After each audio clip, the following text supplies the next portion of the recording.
The antiseptic smell hit me first, that sharp chemical bite that clings to hospital corridors like a warning. Then came the beeping, rhythmic and relentless, counting down seconds I didn't have left to count. My fingers trembled against the thin cotton sheets, too weak to grip, too tired to care. Through the narrow window, rain streaked the glass in silver rivers, blurring the city lights into watercolor smudges. I'd always hated hospitals. Now I was going to die in one. The nurse had stopped pretending I'd get better 3 days ago. I saw it in her eyes, that practiced sympathy, the way she touched my shoulder like I was already a memory. 26 years old, and this was how my story ended, not with love or adventure or any of the dreams I'd whispered to myself while scrubbing other people's floors. Just me, alone, in a room that smelled like the end of everything. I closed my eyes, trying to remember what warmth felt like.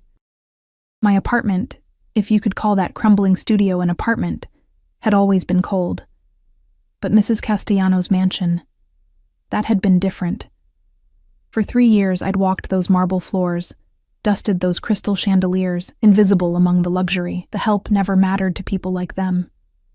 We were ghosts in aprons, moving through their lives without leaving fingerprints. The door creaked open. I didn't bother looking. Another nurse. Another needle. Another temporary fix for a permanent problem. But the footsteps were wrong, too heavy, too deliberate. Accompanied by a presence that changed the air pressure in the room, made my skin prickle with instinct I didn't understand. I forced my eyes open. 3 men stood in the doorway. The first 2 were massive, wearing dark suits that couldn't quite hide the bulges at their sides. Their eyes swept the room with mechanical precision. Corners, window, equipment, back to me. Security, the expensive kind. Then I saw him. He stood between them like a king between knights, and my breath caught despite the oxygen tube feeding my lungs. Tall, broad-shouldered, wearing a charcoal suit that probably cost more than every paycheck I'd ever earned combined. His face was all sharp angles and controlled power. Strong jaw, straight nose, dark eyes that seemed to absorb light rather than reflect it. His black hair was swept back perfectly, and when he moved, it was with the fluid confidence of a predator who'd never known fear. But it was the smell that paralyzed me. Expensive cologne, cedar and something darker, more dangerous, mixed with the scent of leather and gunpowder. A smell I recognized, Mr. Castellano, the son. I'd seen him maybe twice in 3 years, always from a distance, always surrounded by men like these. Mrs. Castellano had warned us on my first day. My son's business is not your concern. When he visits, you make yourself scarce. You see nothing, you hear nothing, you exist nowhere near him, understand? I'd understood. Everyone knew what the Castellano family really was. The mansion, the cars, the armed men. It wasn't old money or real estate or any of the polite lies the rich told themselves. It was blood money. Power built on fear. And now, he was here, in my hospital room. My heart monitor betrayed my panic, beeping faster. One of the guards moved his hand toward his jacket, but Mr. Castellano raised one finger. Just one, and the man froze. That casual gesture of absolute authority made my mouth go dry. "Out," Mr. Castellano said. His voice was low, quiet, but it carried the weight of an executioner's blade. The guards retreated immediately, closing the door behind them. The sound of it clicking shut felt like a tomb ceiling. We were alone. He moved closer, and I tried to shrink into the mattress, tried to disappear the way I'd perfected over years of being invisible. But his eyes pinned me in place, dark, intense, examining me like I was a puzzle he needed to solve. "Miss Elena Moretti," he said. And hearing my name in his mouth felt like a violation. Like he'd reached inside my chest and touched something private. "You worked for my mother." It wasn't a question. I managed a tiny nod, my throat too tight for words. He pulled a chair close to my bed, too close, and sat down with controlled grace. This near, I could see details I'd never noticed from across marble foyers. A thin scar cutting through his left eyebrow. The expensive watch on his wrist, heavy and platinum, the way his hands rested on his knees, perfectly still, like a snake before it strikes. "You've been here 2 weeks," he continued. those dark eyes never leaving mine. Stage 4. Inoperable. The doctors give you days, maybe a week if you're unlucky. The clinical recitation of my death sentence should have sounded cruel, but his tone was something else. Not sympathetic exactly, but not indifferent either. I didn't understand why he was here, why he knew these things, why he cared. I don't. My voice came out as a whisper, broken by the oxygen hissing through the tube. Why are you here? Something flickered across his face, so fast I almost missed it. His jaw tightened, and for a moment, he looked away, toward the rain-streaked window. When he spoke again, his voice had dropped even lower, almost gentle. 3 months ago, you found something in my mother's study. A ledger. You didn't know what it was, but you knew it was important. Ice flooded my veins. I remembered. God, I remembered. I'd been cleaning, moving a vase, and the book had fallen from behind it, leather-bound, filled with names and numbers I didn't understand. I'd picked it up, started to put it back, when Mrs. Castellano had walked in. The look on her face had terrified me. I'm sorry, I gasped now, panic rising. I didn't read it, I swear, You gave it to her, he interrupted, and there was something in his tone I couldn't identify. Immediately. You didn't ask questions, didn't look through it, didn't try to understand what you'd found. You just handed it over and went back to polishing silver. My hands were shaking. I didn't want trouble. I needed the job, That ledger, he said, leaning forward slightly. And suddenly the space between us felt charged, dangerous, contained information about a theft. Money stolen from my organization. Millions of dollars. The names in that book were suspects. People I trusted. People close to my family. I couldn't breathe. Couldn't think. This was how people disappeared. This was how bodies ended up in the river. One of those names, he continued, his eyes burning into mine, was Marco Russo, my cousin, my best friend since childhood, the man who stood beside me through wars most people can't imagine. The man I would have died for, past tense, would have. Because of that ledger we investigated. We found proof. Marco had been stealing from me for 2 years, funneling money to a rival family, planning to orchestrate my death and take over everything I'd built. His voice remained perfectly calm, perfectly controlled, but I saw his hands curl into fists. If you had kept that ledger, if you had sold it or shown it to the wrong people, the investigation would have been compromised. Marco would have been warned. He would have killed me, killed my mother, and taken everything. The room tilted. I gripped the sheets, trying to anchor myself to reality. You saved my life, Elena. You saved my mother's life, and you had no idea you were doing it. I was just doing my job, I whispered. No. He leaned even closer, and I could feel the heat of him, the overwhelming presence that made the hospital room feel smaller. You were honest. In a world where everyone wants something, where loyalty is bought and sold like merchandise, you were simply honest. His hand moved, slowly, deliberately, and I flinched. But he didn't touch me. His fingers stopped inches from my face, hovering there like he was afraid I might shatter. My mother told me about you yesterday. How sick you were. How you'd been coming to work even when you could barely stand because you needed the money for treatments you could never afford. His voice had gone soft, almost reverent. She said you never complained, never asked for help, never expected anyone to care. Tears burned my eyes. Mrs. Castellano had been kind in her distant way, but I'd never imagined she'd noticed. Never imagined she'd told him. I want to help you, Mr. Castellano said. I laughed, a broken, bitter sound. The doctors here said, there are other doctors, better doctors. Experimental treatments, specialists in Switzerland, Germany, places where money opens doors that talent alone can't. Hope was a poison I couldn't afford to drink. I shook my head weakly. I can't. I don't have... I know. His hand finally made contact. Just his fingertips, barely grazing my wrist where my pulse hammered too fast. The touch sent electricity through my dying nerves. I'm offering to pay. Everything. All of it. The heart monitor screamed. The guard opened the door, hand on his weapon, but Mr. Castellano waved him away without looking. Why? The word tore out of me. Why would you do this?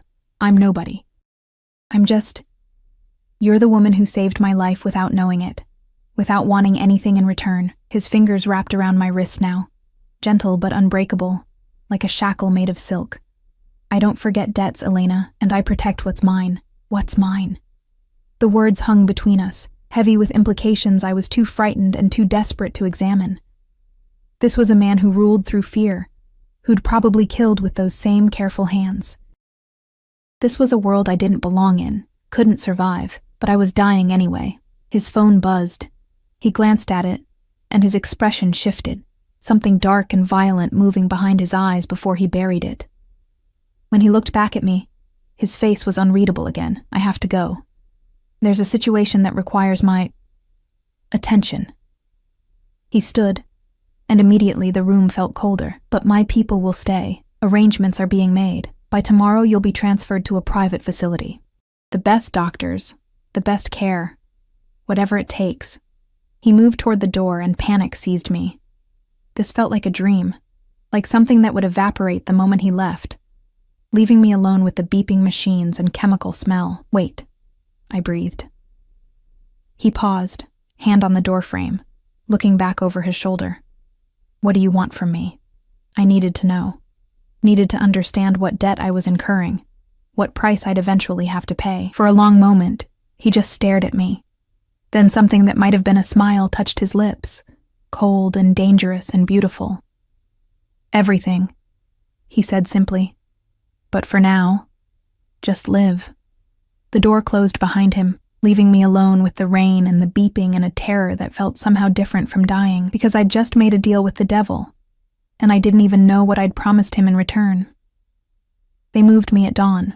I woke to hands lifting me, gentle but efficient, transferring me from the narrow hospital bed to a stretcher so padded it felt like floating on clouds. My vision swam with morphine and confusion as faces in surgical masks worked around me, disconnecting monitors, reconnecting others, moving with the synchronized precision of a military operation. Wait, I tried to say, but my voice was just a thread of sound. Where? Shh, Miss Moretti, a woman's voice, professional and warm. We're taking you somewhere better. Just rest. Through the fog of medication, I caught glimpses, the hospital corridor sliding past above me, fluorescent lights creating a strobing effect. The guards flanking us, hands inside their jackets, eyes scanning every doorway. The ambulance waiting at a private exit, not the emergency entrance where people might see, might ask questions. This wasn't a normal transfer. This was an extraction. The ambulance interior looked like something from a science fiction film.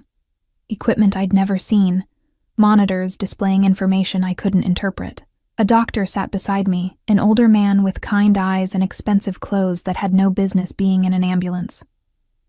Elena, he said in accented English, German, maybe Swiss. My name is Dr. Werner. I've reviewed your case. I won't lie to you, you're very sick. But I've treated patients in similar conditions, and some of them are alive today, living full lives. Some, not all, but some was infinitely more than the zero I'd been given. Mr. Castellano, I started, has secured you a place in our facility.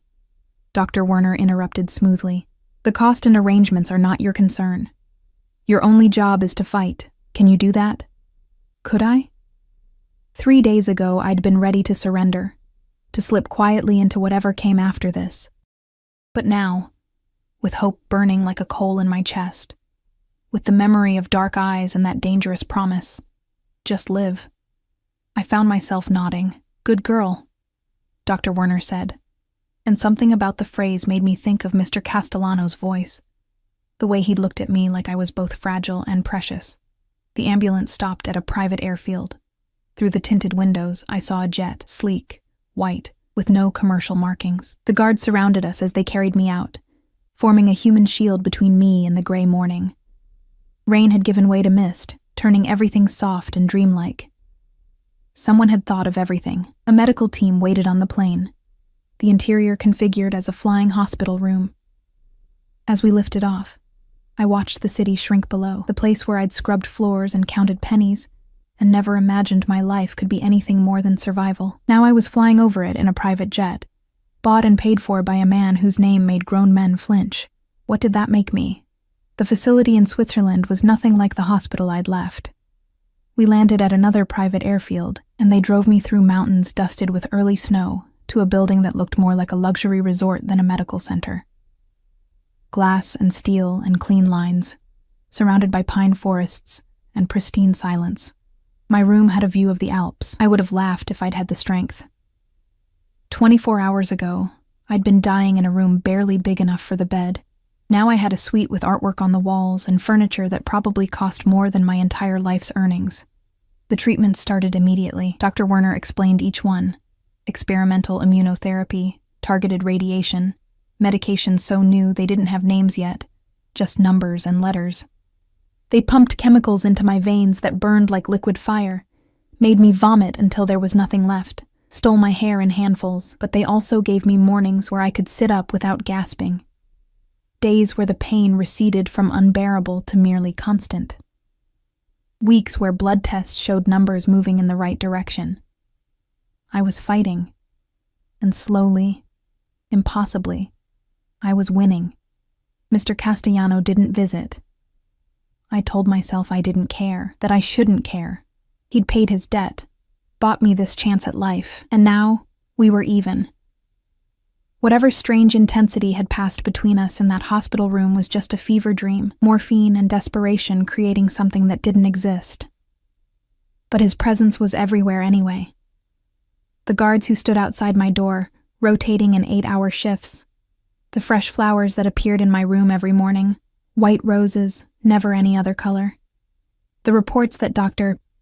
Werner submitted weekly, updates on my progress that I knew went to someone who wasn't my family, because I didn't have family anymore. 3 months into treatment, I was strong enough to walk the facility's gardens. A guard followed at a discreet distance, a different man now, younger, with nervous eyes that darted to every shadow. I didn't know his name. I'd learned not to ask. They rotated too frequently for names to matter. The garden was beautiful in the way that things become when you've nearly lost the ability to see them. Late autumn had turned the leaves to gold and crimson, and the air smelled like pine and approaching snow. I sat on a bench near a fountain, watching water cascade over stone, letting the sound wash through me. My phone buzzed. I'd been given a new one, top of the line. Untraceable according to the guard who'd handed it to me.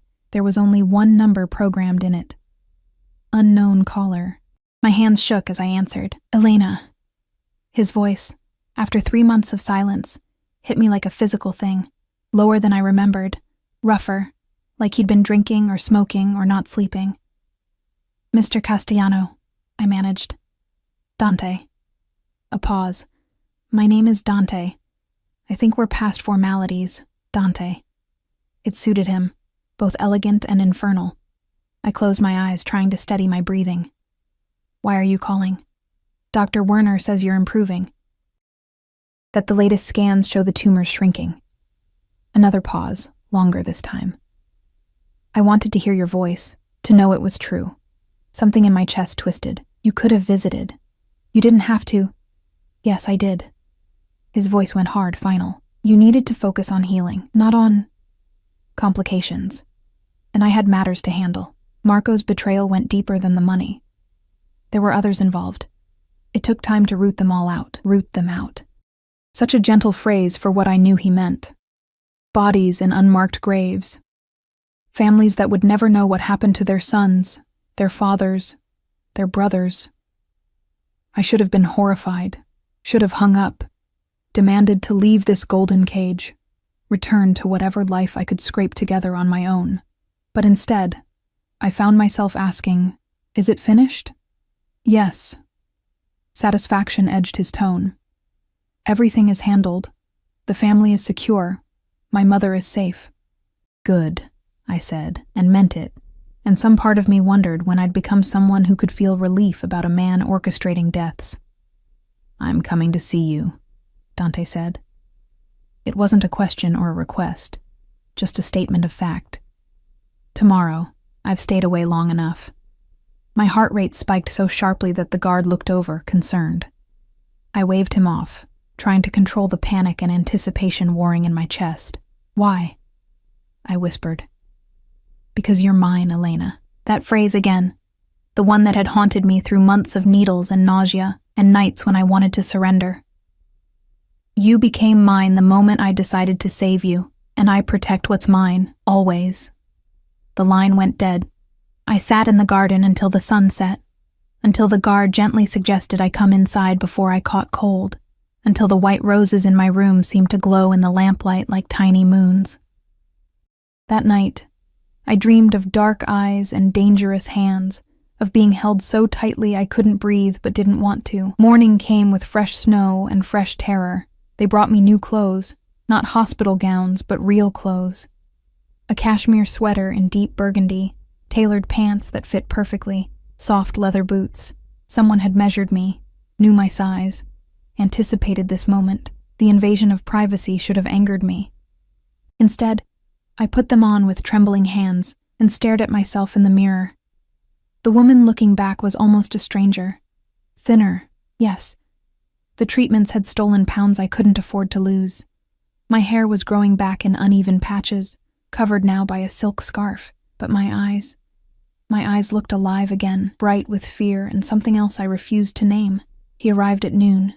I heard the commotion from my room, the sudden tension in the building, the sound of multiple vehicles, the clipped professional voices of men used to violence.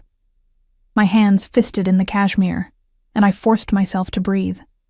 The knock, when it came, was gentle. "Come in," I said, hating how my voice shook.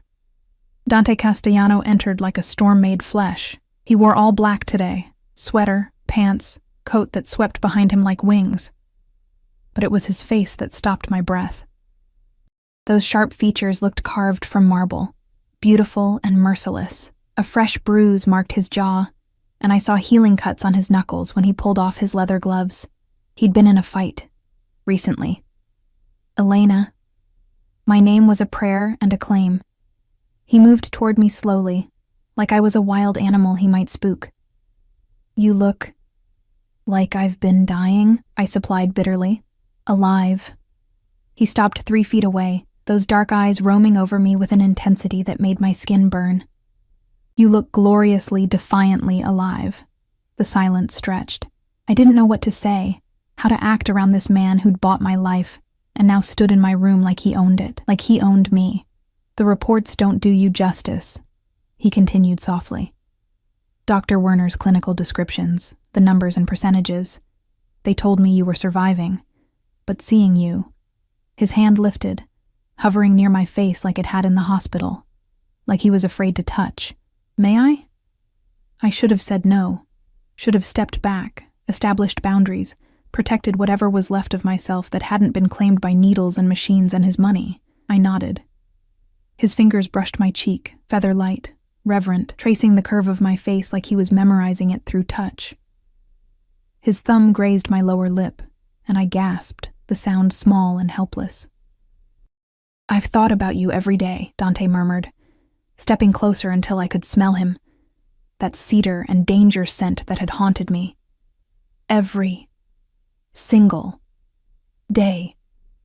While I was handling business, while I was making men pay for their betrayals, while I was building empires on their graves, you were there, in my head, under my skin. That's not..." I tried to think, to form coherent thoughts, but his proximity was overwhelming. "That's not normal. You don't even know me. I know you're honest in a world of liars. Brave when you have every reason to surrender. Strong enough to endure hell and come back breathing." His other hand came up, cradling my face between his palms. "I know that you saved my life and asked for nothing, that you're fighting for yours now with everything you have. What else do I need to know? That I'm terrified of you," I admitted, the truth falling out uncensored. "That you're a criminal. That people die because of you. That this..." I gestured helplessly at the room, the facility, the impossible luxury, "isn't real. It's a cage made of gold and good intentions, and I don't know what happens when you get tired of keeping me." Something dark flashed through his expression. Pain, maybe, or anger. His hands tightened fractionally on my face. "I will never tire of you, Elena. You don't understand yet, but you will." He leaned closer, his breath warm against my lips. "I am a criminal. I've done things that would make you sick. I've built my empire on blood and fear, and I'd do it again without hesitation. But you—" His voice dropped to barely a whisper. "You are the first pure thing I've touched in 20 years, the first person who looked at me and didn't want something, didn't fear something, didn't calculate how to use me." "I do fear you," I insisted. "Good." His smile was sharp as a blade. "You should. But you don't fear me enough to push me away, do you?" He was right. God help me. He was right. Even knowing what he was, what he'd done, I couldn't bring myself to step back from his touch. Couldn't stop the warmth spreading through my chest at his words, the treacherous hope that maybe someone this powerful could actually keep me safe. "What do you want from me?" I asked again. The same question I'd posed in the hospital. But this time, I wasn't sure I wanted the answer. Dante's expression softened into something almost tender. Almost. "For now, I want you to finish healing, to grow strong enough that when I take you home, you can stand beside me without breaking." His thumb stroked my cheek. "And then, Elena Moretti, I want everything. Your time, your trust, your presence in my life. I want you in my home, at my table, in my bed. I want you to be mine in every way that matters." The casual possessiveness should have repulsed me, should have sent me running. Instead, I found myself asking, "And what will I be? Your mistress? Your pet?" "My wife," he said simply, and the world tilted. I jerked back, but his hands held me gently in place. "You're insane. You can't just— I know." His calm was infuriating. "I know it's too fast, too much. I know you need time, but I also know what I want, Elena. I've known since that night in the hospital, when you looked at me like I was a monster and still asked me to wait. Since I realized that you're the only person in my world who doesn't want to use me or fear me or worship me. You just want to survive, and I want to be the reason you do." Tears burned my eyes, frustration, fear, and something desperately close to longing. "This isn't a fairy tale. You can't just buy me and expect—" "I'm not buying you." His voice went hard. "I'm claiming you. There's a difference. You can refuse. You can walk away from all of this, go back to whatever life you want, and I'll let you go. The medical care will continue regardless. You'll want for nothing. But Elena—" He leaned his forehead against mine, and his next words were barely audible. "Please don't. Please let me keep you. Let me protect you. Let me give you everything you've never had." It was the pleas that broke me. This man who commanded armies, who killed without hesitation, who bent the world to his will, he was asking. Begging, almost. And I was so tired of being alone. So tired of fighting with nothing to fight for. "I need time," I whispered. "Then take it." He pressed a kiss to my forehead, chaste, gentle, devastating. "Take all the time you need. I'll be here. Always here." He released me, stepped back, and the loss of his touch felt like cold water. But his eyes never left mine as he moved to the door. "My mother wants to visit you," he said. "She's been worried. I told her maybe next week, when you're feeling stronger." "Okay," I managed. He paused at the threshold, looking back with an expression I couldn't read. "The flowers. You never mentioned them. The roses? Do you like them?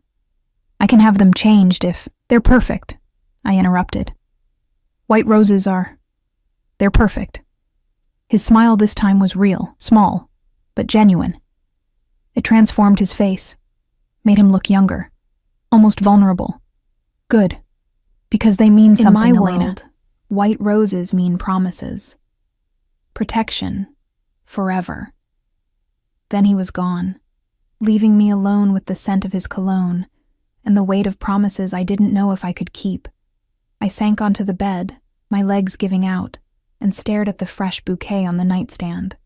White roses, pristine and perfect, promising things that girls like me weren't supposed to believe in. But for the first time in my life, I wanted to. God help me. I wanted to believe. Mrs. Castellano arrived on a Tuesday morning wrapped in Chanel and the kind of elegance that came from generations of wealth. I watched from my window as her car pulled up. A sleek black Mercedes with tinted windows and 2 security vehicles flanking it. Even at 70, she moved with the grace of old money and older secrets. I'd smoothed down my sweater a dozen times, checked my scarf in the mirror, tried to calm the nervous flutter in my stomach. This woman had employed me for 3 years, and I'd barely spoken 50 words to her in all that time. Now I was supposed to sit with her as an equal, or something close to it. The knock was brisk, professional. When I opened the door, she stood there looking exactly as I remembered, silver hair swept into an elegant chignon, pearls at her throat, eyes that missed nothing. Elena. She swept into the room without waiting for invitation, and I caught the scent of her perfume, something French and expensive. You look thin. Are they feeding you properly here? The mundane concern in her voice, so at odds with the surreal situation, almost made me laugh. Yes, ma'am. The treatment's just... Margarita. She settled into the chair by the window with practiced grace. We're past ma'am, don't you think? Considering my son has decided you're to be part of the family, heat flooded my face. He told you. Dante tells me very little these days. He's become quite protective of his privacy, especially where you're concerned. She studied me with those sharp eyes, and I felt like a specimen under glass. But I know my son. I've seen him focused on business, on survival, on building his empire. I've never seen him focused on a woman. Not like this. I didn't know what to say to that, didn't know how to explain that I was still trying to understand it myself. Sit, child. You're making me nervous hovering there like you're about to run. Margarita's voice gentled. I came to thank you. Dante told me what you did finding that ledger. You saved both our lives and you didn't even know it. I was just cleaning, I said quietly, sitting on the edge of the bed. I didn't... Exactly. She leaned forward, her expression intense. You were just doing your job, just being honest. Do you have any idea how rare that is in our world? How many people would have seen an opportunity in that ledger, would have tried to profit from it or use it as leverage? I shook my head. Marco was my nephew, she continued, and pain flickered across her refined features. My sister's boy. I helped raise him after she died, and he betrayed us. Tried to kill my son, steal everything we'd built because of greed, because loyalty meant nothing to him. Her hands gripped her pearl necklace. But you, a girl we barely noticed, who we paid barely enough to survive, you were loyal without even trying to be. You were honest because that's who you are. Tears pricked my eyes. Mrs. Castellano, Margarita. I don't know if I can be what Dante wants. I don't belong in this world. I don't understand the rules. Neither did I once. A small smile touched her lips. I was a schoolteacher when I met Dante's father. Young, naive, full of ideas about right and wrong. Antonio was already deep in the family business, already stained with things I couldn't let myself think about. But he loved me. Truly. Completely. And he taught me that this world isn't black and white. It's 1,000 shades of gray, and survival means finding your shade and living with it. She reached over and took my hand, her grip surprisingly strong. My son is dangerous, Elena. He's ruthless and violent and capable of terrible things, but he's also fiercely loyal, protective to a fault, and when he loves with everything he has. His father was the same way, I asked softly. Killed 15 years ago, a rival family. Her voice remained steady, but I saw the grief in her eyes. Dante was 23. He had to take over the family business overnight, had to prove himself capable of leading, of being feared. He became hard because he had to, but underneath, she squeezed my hand. Underneath, he's still the boy who used to bring me flowers from the garden, who cried when our dog died, who swore he'd always protect me. The image didn't fit with the man I knew. Cold, controlled, terrifying. But then I remembered the gentle way he'd touched my face, the pleas he'd whispered, the vulnerability hidden behind all that power. I'm scared, I admitted. Good. Fear will keep you smart. Margarita released my hand and stood. But don't let it keep you from living. Don't let it keep you from taking what's being offered. My son wants to give you the world, Elena. The question is, are you brave enough to take it? She left, with the same brisk efficiency she'd arrived with. But the white roses on my nightstand had multiplied. Now there were 2 bouquets, and tucked among the stems of the new one was a note in elegant handwriting. Welcome to the family. M. The weeks blurred together after that. Treatment cycles, good days and bad days, my body slowly winning the war against itself. Dr. Werner became cautiously optimistic. The tumors were shrinking faster than expected. My blood work showed steady improvement. I was, against all odds, getting better. Dante visited every Sunday. He never stayed long, an hour, maybe 2. But those visits became the axis my week rotated around. We talked about everything and nothing.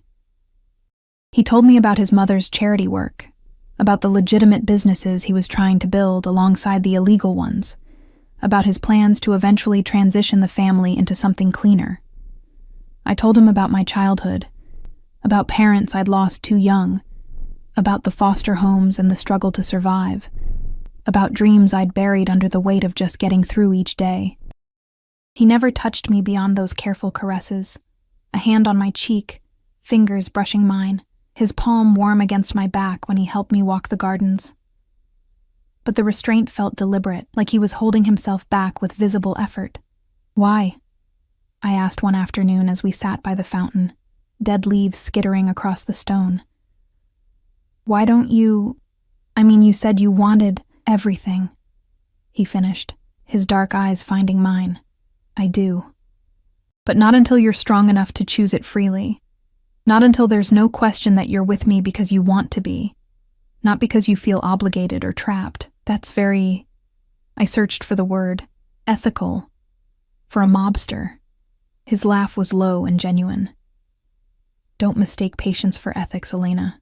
I'm being strategic. When I finally have you, and I will have you, I want all of you.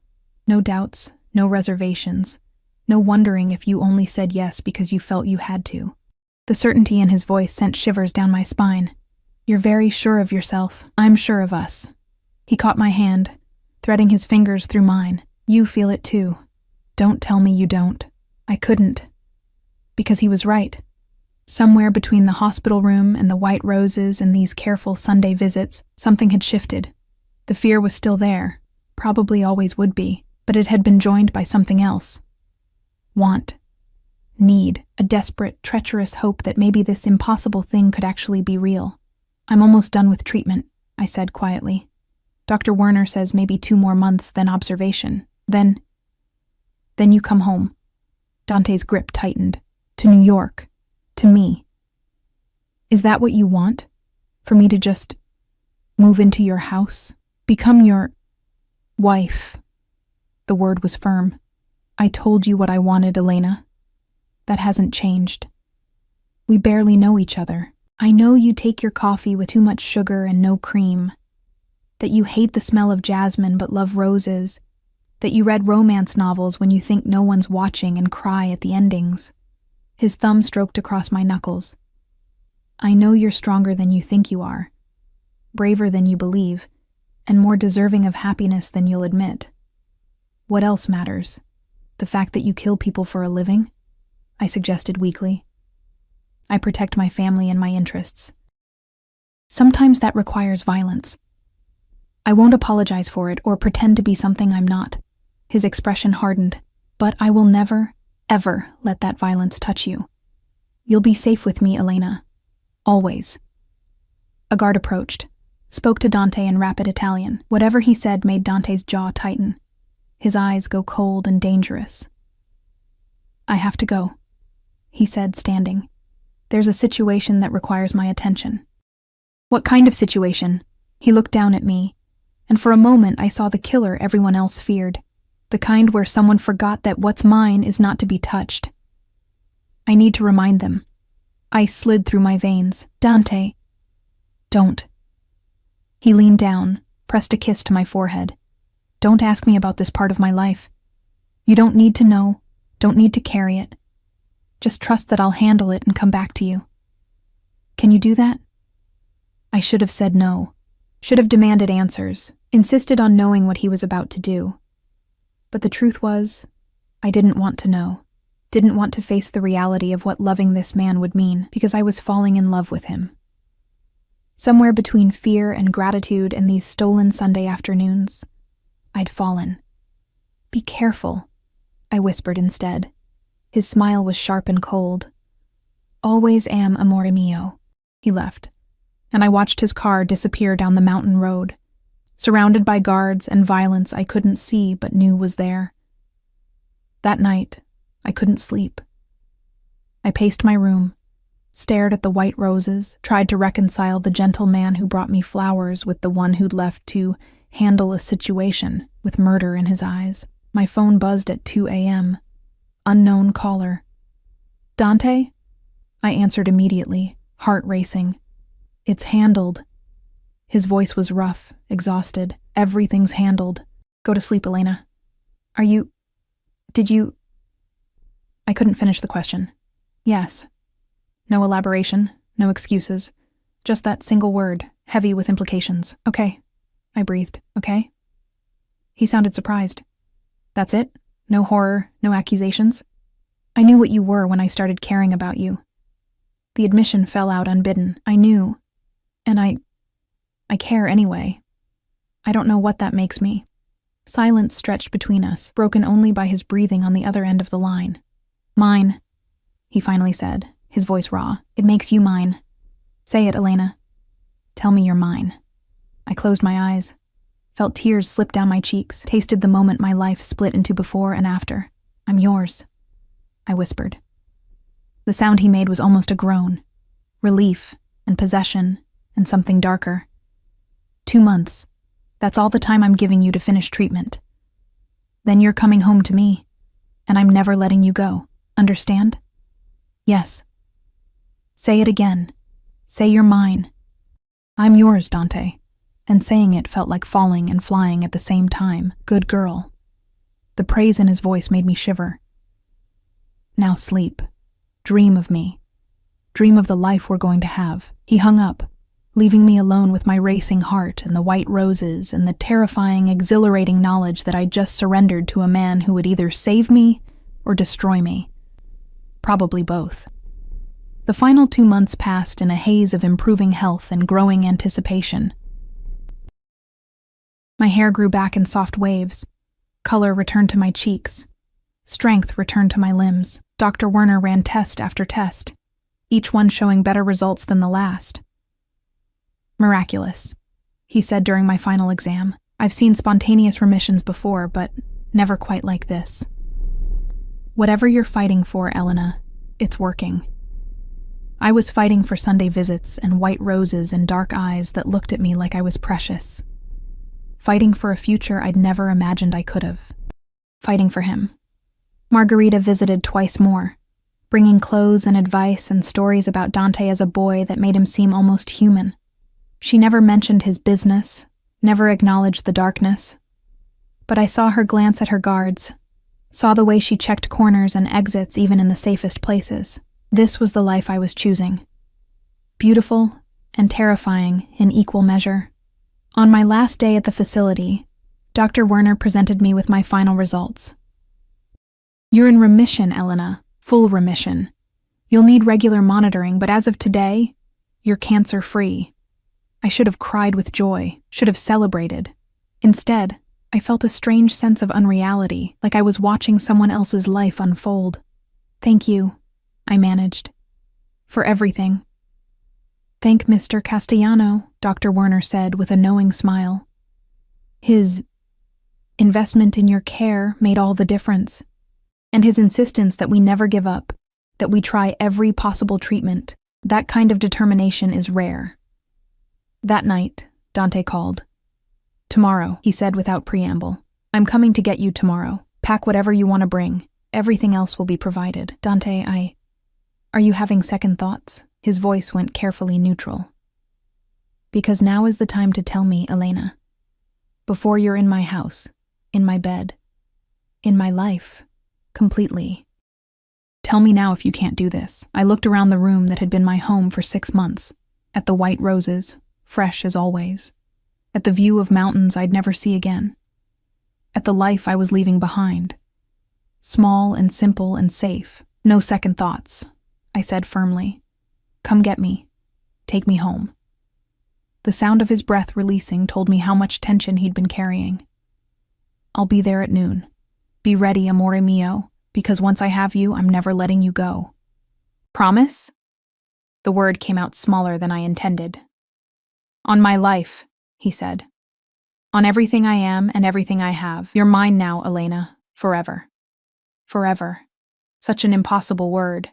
Such a dangerous promise. But as I fell asleep that night, I dreamed of it anyway, of forever with a man who'd bought my life and was now claiming my heart. And somewhere in the darkness, I heard myself whisper yes. The jet touched down in New York on a gray December afternoon, the city sprawling beneath us like a constellation of steel and ambition. I pressed my palm against the window, watching buildings rise to meet us, and felt my stomach twist with nerves that had nothing to do with the descent. 6 months ago, I'd left this city dying. Now I was returning as someone completely different. Someone who belonged to a man I both feared and craved in equal measure. Dante waited on the tarmac. Even from the plane's doorway, I could see him, standing beside a black SUV, hands in the pockets of his charcoal coat, surrounded by guards who looked like they'd kill at his slightest gesture. The wind whipped his dark hair, and when our eyes met across the distance, I felt the impact like a physical blow. He started walking before I'd finished descending the stairs. Met me at the bottom, and for a moment we just stared at each other. This man who'd saved me, this woman who'd somehow saved him first. Then his hands cupped my face and he kissed me. Not gentle, not tentative, deep and claiming and fierce, like he was branding me with his mouth. His tongue swept against mine and I gasped, clutching his coat to keep from falling. Months of restraint shattered in that single kiss, and I tasted his hunger, his possession, his absolute certainty that I belonged to him now. When he finally pulled back, we were both breathing hard. His eyes had gone almost black, pupils blown wide with want. "Welcome home, Elena," he murmured against my lips. My home. Our home. He kept one arm around me as we walked to the SUV, like he couldn't bear to not be touching me. The guards maintained their perimeter, eyes scanning the airfield, hands ready. This was his world. Constant vigilance, constant danger, constant awareness that threats could come from anywhere. And I was part of it now. The drive into the city was surreal. Dante sat close enough that our thighs pressed together, his hand possessive on my knee.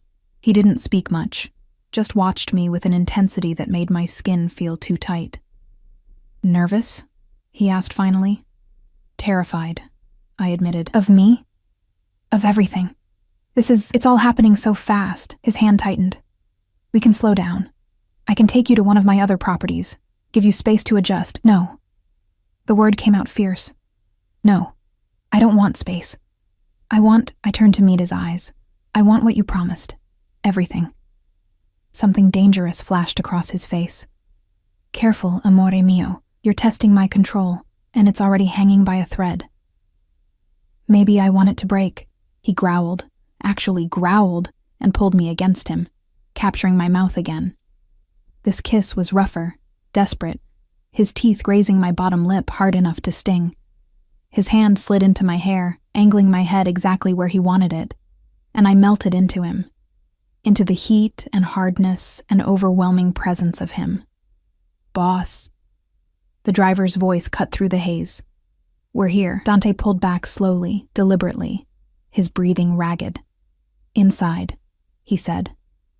"We finish this inside." The building was in Tribeca, all glass and steel and modern luxury, but Dante didn't take me through the front entrance. We went through a private garage, into a private elevator that required both a key card and fingerprint scan. Security cameras tracked our ascent, and I knew armed guards monitored every feed. This was a fortress disguised as a home. The elevator opened directly into the penthouse, and I stepped out into a space that stole my breath. Floor-to-ceiling windows overlooked the city, and the interior was all clean lines and expensive materials, marble and dark wood and leather, masculine, powerful, exactly what I'd expected. But there were white roses everywhere. On the entry table, the coffee table, the dining table. Dozens of bouquets turning the stark space softer, gentler. For me. Your room is the master suite, Dante said, walking me through the space. Or it can be. You can have your own room if you prefer, but He stopped, jaw tight. I want you in my bed, Elena, from tonight forward. But it's your choice. My heart hammered. What if I disappoint you? I don't have experience with, I gestured helplessly. Any of this. He turned to face me fully, and the look on his face was almost reverent. You think I don't know that? You think I haven't savored the knowledge that I'll be your first, your only? His hands framed my face. I will teach you everything, amore mio. I will teach you pleasure and desire, and exactly how to take me apart. And I will worship every sound you make, every gasp, every moment you give yourself to me. Heat flooded through me, pooling low in my belly. Dante. But first, he interrupted, stepping back with visible effort, you need to eat. Real food, not hospital meals. And we need to talk about expectations, about what this life entails. He was right, but I wanted to protest anyway, wanted to pull him back, to finish what his kisses had started. But he was already moving toward the kitchen, pulling out his phone to order food, creating distance between us, giving me space to adjust, even when I didn't want it. Dinner arrived within 30 minutes. Italian, naturally. Dante had the table set with formal china, like this was a date instead of whatever this was. We ate in relative silence, the tension between us thick enough to choke on. There are rules, he said finally, setting down his fork. Things you need to understand about being with me. I put down my own fork, suddenly not hungry. Okay. You don't leave this building without security. Ever. Even if you're just going to the corner store, you take a guard. That seems non-negotiable. His tone went hard. People know who I am, what I do. You're a target now, Elena, a way to get to me.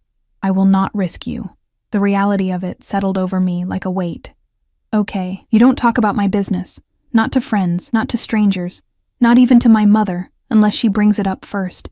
What you see, what you hear, it stays between us. I don't have friends to talk to anyway. Something softened in his expression. You will. I'll introduce you to the wives, the girlfriends, women who understand this life, who can guide you. But they need to be vetted first, need to be proven trustworthy. More isolation, more control. But I'd known this was coming, hadn't I? Known what choosing him would mean? What else? I asked. You're mine. He leaned forward, eyes intense. Exclusively, completely mine. I won't share you, won't tolerate other men looking at you with interest, won't accept anything less than absolute fidelity. I would never. I know. He caught my hand across the table, but I'm telling you anyway, so there's no confusion. You belong to me now, Elena. Body, heart, and I belong to you the same way. This isn't casual. This isn't temporary. This is forever. Forever. That word again, heavy with promise and threat. And if I break the rules, I had to ask. His smile was sharp. Then I'll punish you. Not with violence. I'd cut off my own hands before I hurt you. But there are other ways to ensure obedience. Ways that will make you think twice before defying me again. The dark promise in his voice sent contradictory shivers through me, fear and arousal tangled together. You like control. I need it. He stood, came around the table, pulled me to my feet. In my world, control is survival. Chaos gets people killed. I control everything in my empire, Elena, including you. He walked me backward until my spine hit the window, the city lights sprawling behind me. His hands bracketed my head, caging me in. But here's what you need to understand, he murmured, his mouth inches from mine. I will control you, possess you, demand everything from you, but I will also protect you with my last breath, give you anything you desire, and make sure you never want for anything, including pleasure. His hand slid down my side, over my hip, pulling me flush against him. I felt the hard evidence of his desire, and my breath caught. Tell me you understand, he demanded. Tell me you accept these terms. I should have been frightened, should have pushed him away, demanded equality, refused to be owned. But the truth was, I wanted this. Wanted him. Wanted to surrender to someone strong enough to keep me safe in a world I didn't understand. I understand, I whispered. I accept. Say it properly. Say you're mine. I'm yours, Dante. Completely yours.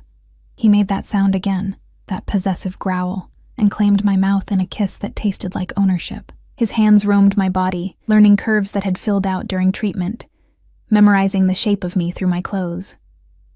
Bedroom, he muttered against my lips. Now. Before I take you against this window where half the city can see. He lifted me effortlessly, and I wrapped my legs around his waist, clinging to his shoulders as he carried me through the penthouse.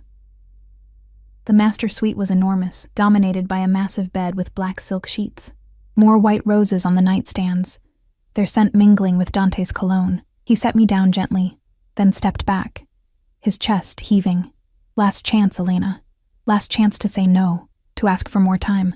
Once I have you, there's no going back. You'll be mine in every way that matters. I reached for the hem of my sweater, pulled it over my head, stood before him in just my bra and pants, my heart racing but my hands steady. No more waiting, I said. Make me yours.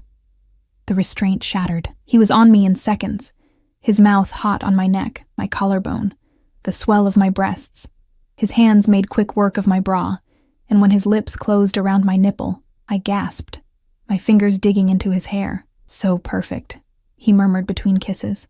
So fucking perfect. He stripped us both with efficient desperation, and then we were skin to skin, heat to heat.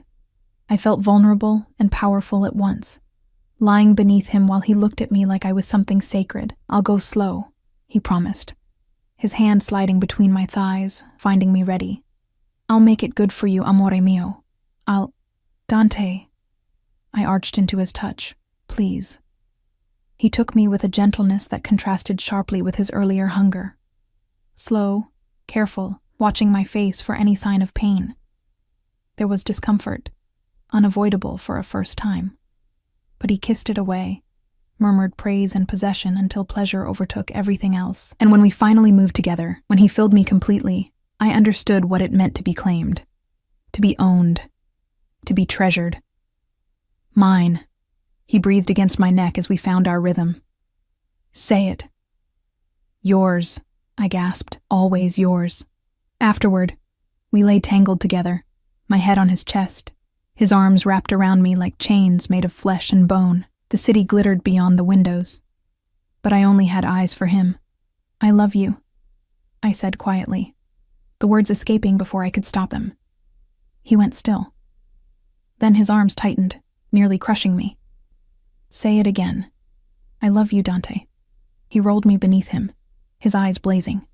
I've loved you since that hospital room. Since you looked at me like I was a monster and still asked me to stay. Since I realized you were the only pure thing in my corrupted world. He kissed me deeply. You're my salvation, Elena. My redemption. My everything. That's a lot of pressure, I managed, half laughing, half crying. You can handle it.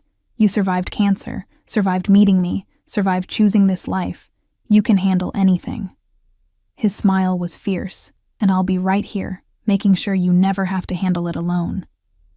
We made love again, slower this time, learning each other's bodies, discovering what made the other gasp and moan. By the time we finally slept, tangled together in sheets that smelled like sex and roses, the sun was beginning to rise over New York. I woke to Dante watching me, his hand stroking my hair. Morning, I murmured sleepily. Afternoon, he corrected. You slept for 12 hours. I didn't have the heart to wake you. I stretched, feeling pleasantly sore in places I'd never been sore before. You're still here. I half expected you to have business to attend to. I do, but it can wait. He pressed a kiss to my forehead. Today, you're my only priority. Today, I want to show you your new life. He took me shopping on Fifth Avenue, the guards following at a discreet distance, while he bought me clothes I'd never dreamed of owning. Dresses, shoes, jewelry. He insisted on everything. waving away my protests about cost like they were meaningless. "You're to be my wife," he said firmly, sliding a diamond bracelet onto my wrist. "You'll dress accordingly. We haven't even talked about—" "We will, soon," he kissed my knuckles. "But make no mistake, Elena, you will marry me. It's just a matter of when." That night, he introduced me to his inner circle at a private dinner. 6 men, all dangerous, all watching me with varying degrees of curiosity and suspicion. Dante kept his hand on my thigh throughout the meal, a possessive gesture that clearly communicated ownership.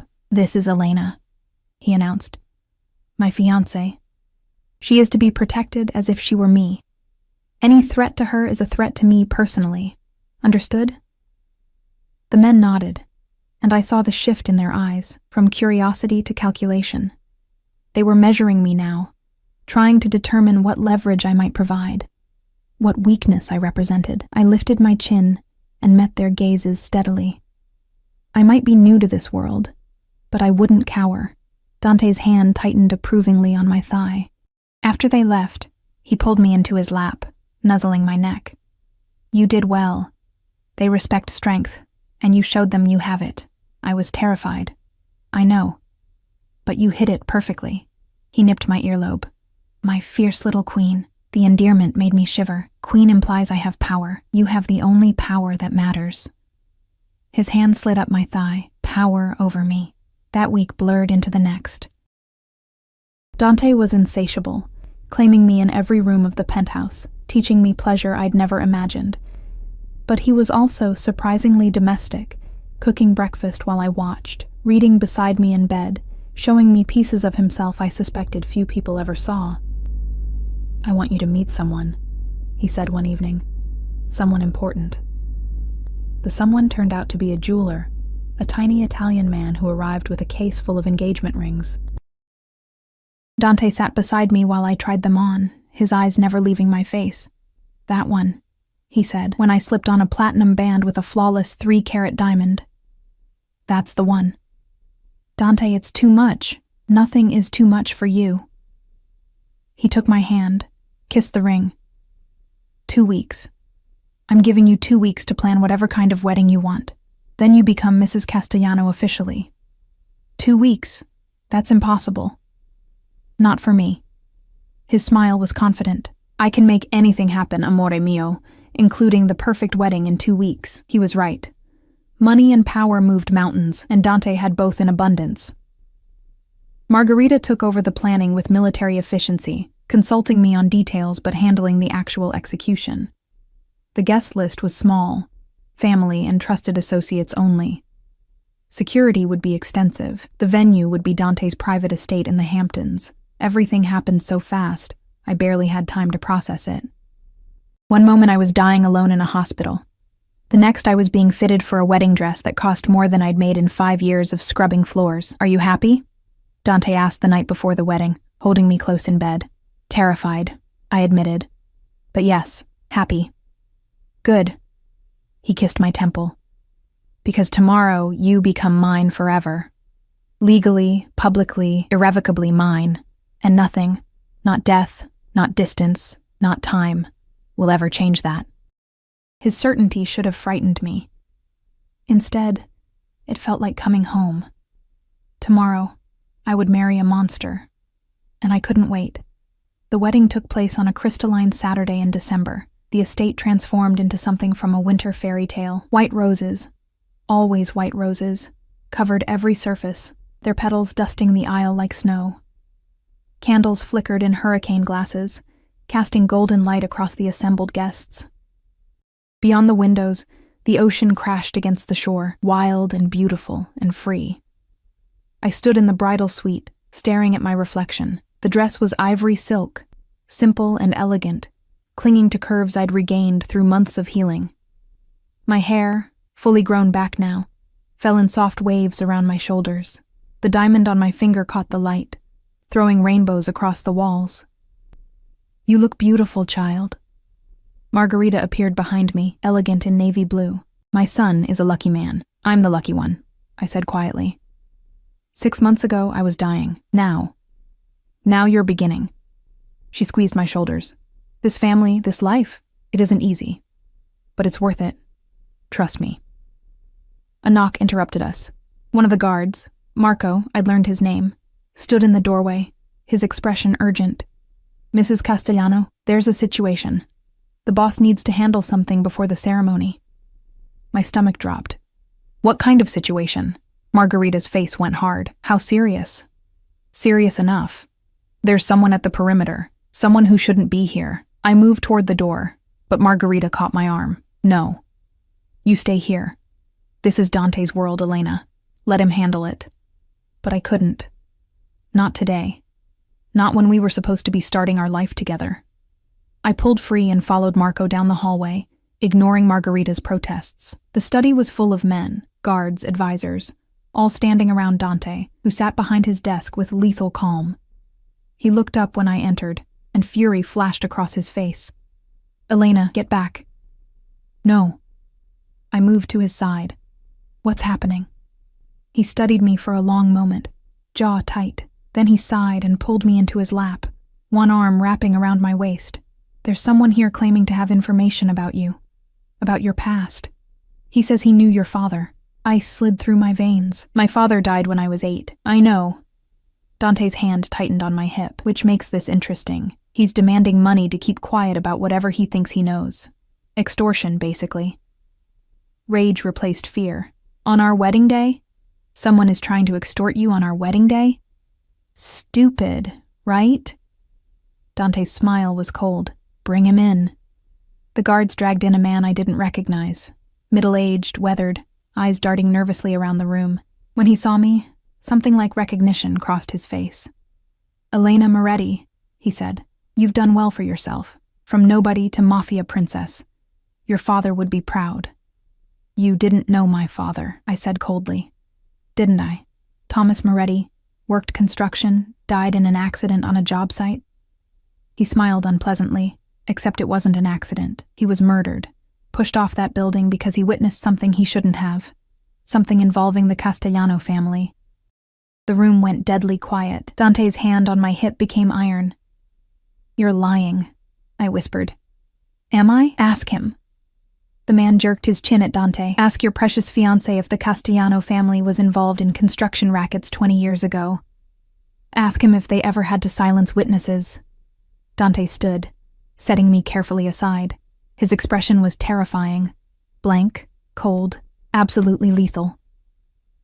You have 30 seconds to tell me who sent you, he said quietly. And if you're very, very lucky, I'll kill you quickly. The man paled. Nobody sent me. I thought. You thought you could extort me on my wedding day. You thought you could upset my bride with lies about her father. Dante moved closer, and the man tried to back away, but guards held him in place. You thought wrong. It's not a lie. Thomas Moretti was murdered. I was there. I saw my father died in an accident, but my voice shook, because I'd always wondered, always questioned the official story. The police say what they're paid to say.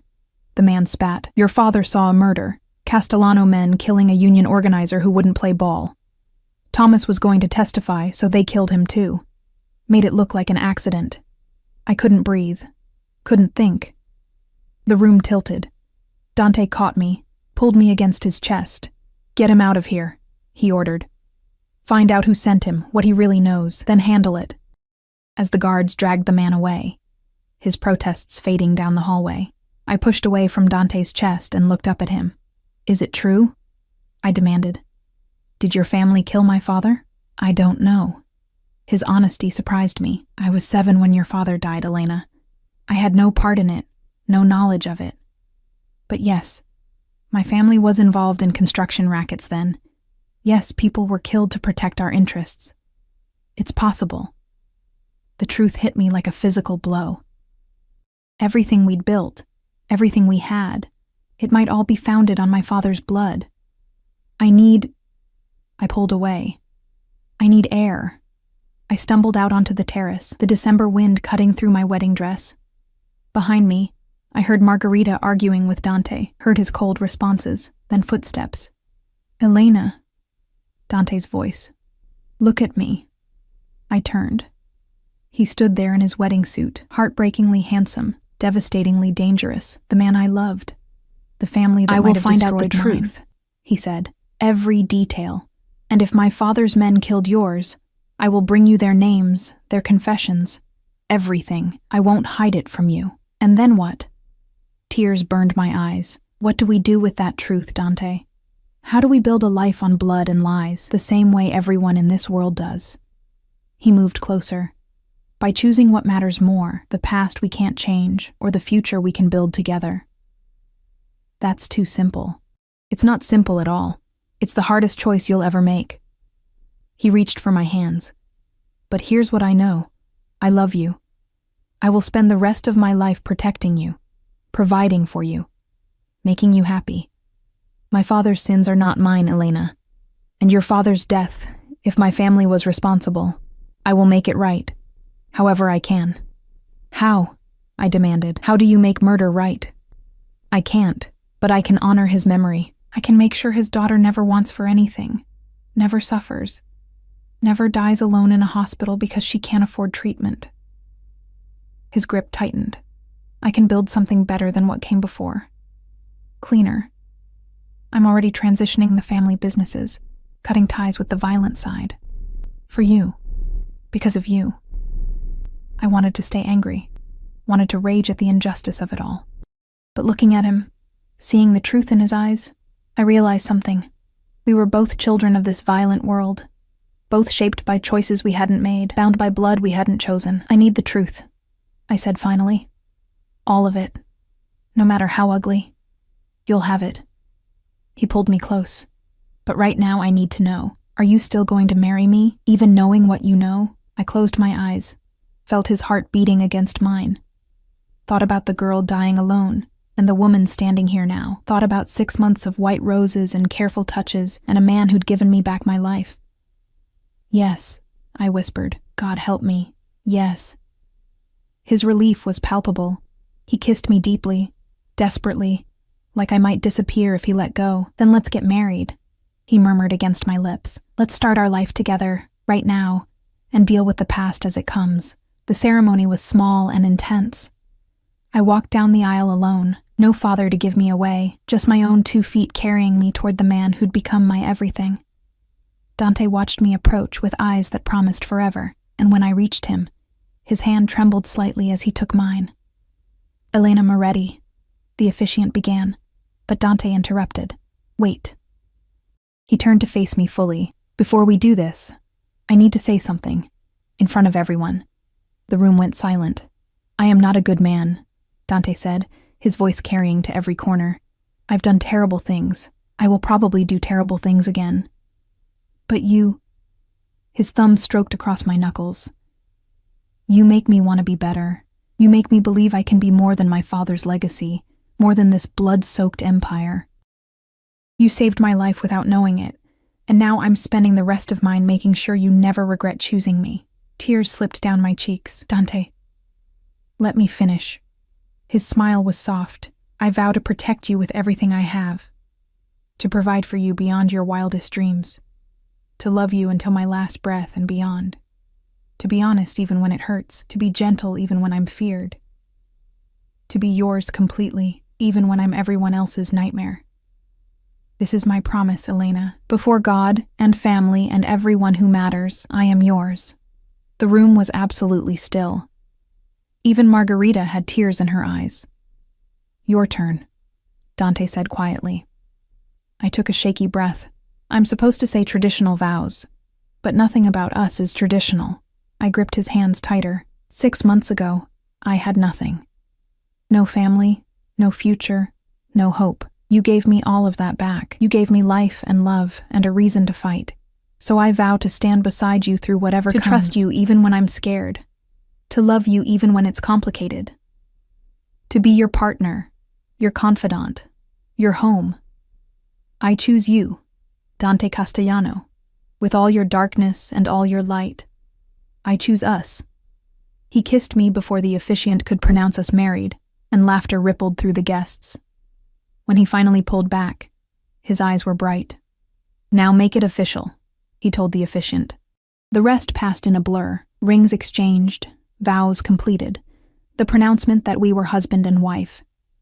The reception was elegant and controlled, guards at every entrance, guests carefully vetted. But in the center of it all, Dante held me close and whispered promises in Italian that made me blush. "What are you saying?" I asked. "That I'm going to take you upstairs soon and show you exactly what it means to be my wife." His teeth grazed my ear. "That I'm going to make you scream my name so loud the guards will be uncomfortable. That I'm never letting you go. We have guests. They can leave." His hand slid dangerously low on my back. "This party is over the moment I decide it is."